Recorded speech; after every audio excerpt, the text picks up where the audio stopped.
Hi mga amo, shoutout po sa ating video ngayon. Ito po ang aking preparation. Yan po ang ating fried vine leaf roll. Yan po ay order na dalawang family platter. Yan po yung kanyang plated at ang kanyang lagayan at ang kanyang sauce. Kailangan sa gitna po yan. Ayan. Siya po ay 27 pieces bawat isang family size. At yan po ay tinuman po ng aming cashier. Let's go! Ayan, magbabatiyo ako ng itlog. Ayan po yung itlog na aking preparation. Ayan, dalawang po yan. At ayan. So kailangan dinahin ko muna yung itlog para set up ko natin ang ating wild rice.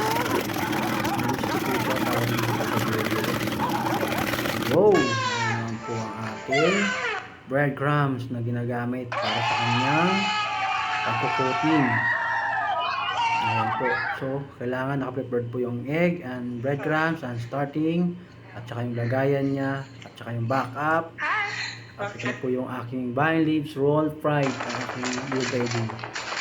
Let's go to the max. Preparation na. Starting to get now. Ayan na. Ayan na po yung ginagawa ko. Medyo easy lang tayo. Talagang focus in the air. Ayan po mga lodi. Yan po ang aking trabaho sa Saudi. Welcome to Saudi. Jeddah po ako. Ako po si Shaggy. Ayan po ang aking ginagawa at daily routine ng aking trabaho. Kasama ko nga pala dyan si Carlo Fiesta. Aking kasama dyan today. Ayan. 300 pieces po yan ang aking preparation sa backup para po may stock ho tayo sa fried vine leaf. Medyo malakas po kasi siya ngayon dahil may marketing ho kami. Kaya po talagang todo backup tayo mga amo. Ayan. Ayan po ang aking pag-baking. Nakita niyo po kung paano siya pina-first coating and second coating bago ko siya pina-finalize. Ayan po. Talagang mabilisan ho tayo dyan kasi ho talagang marami ho tayong gagawin. Ayan po yung fried. So hindi ko na po siya pinakita kung paano kinote sa flour bago ko siya pinalot ng fried breadcrumbs. Ayan po. Talagang ang likot ng cameraman natin kung paano kunin mga kasabi. Ayan po talaga yung daily routine ng paggagawa sa kanya. Flour, egg, and breadcrumbs bago mo siya ipa-finalize. First coating and second coating po yan. Kaya po talaga ganyan po boss mo ang ating ginagawa.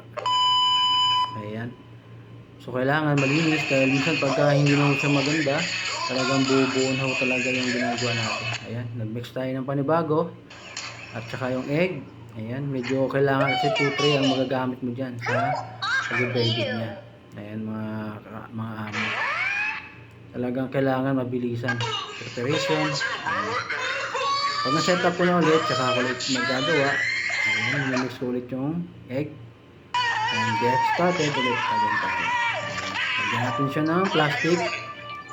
Kasi pagka bawat layer wala siyang plastic, talagang didikit ho siya pagka frozen na ho siya.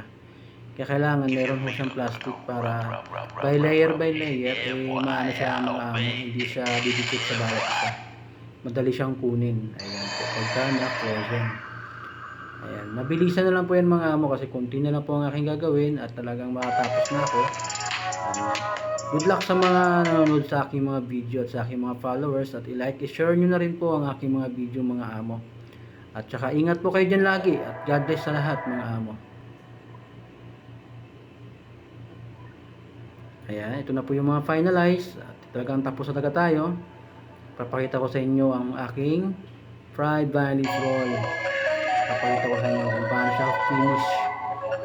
Ayan, kitang-kita nyo po lahat yan. Bawat po may layer po yan. Medyo i-akit po yan sa sealer at i-frost po natin yan. Ayan. Shoutout sa lahat ng mga viewers natin yan.